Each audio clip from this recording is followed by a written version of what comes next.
Baladre, Nerium oleander. El baladre no és pròpiament un arbre, sinó un arbust, ja que no té un tronc principal, sinó moltes branques que surten arran de terra.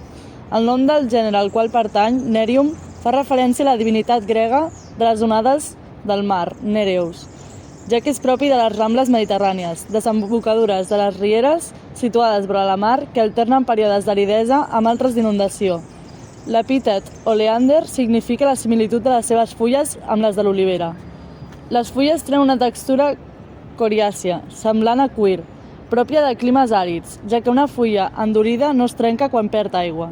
És una planta molt tòxica per a les persones, però el verí no evita que l'ataquin altres éssers vius i hi ha un bacteri, Pseudomonas syringae, que fa emmalaltir molts exemplars. Comencem la nostra ruta poètica amb una peça breu, en diríem un haiku, de Mònica Miró, tot just 3 versos que, com un sospir, en retornen la consciència del temps i la natura. Entre balaldres, de desig ofegada, passa la tarda.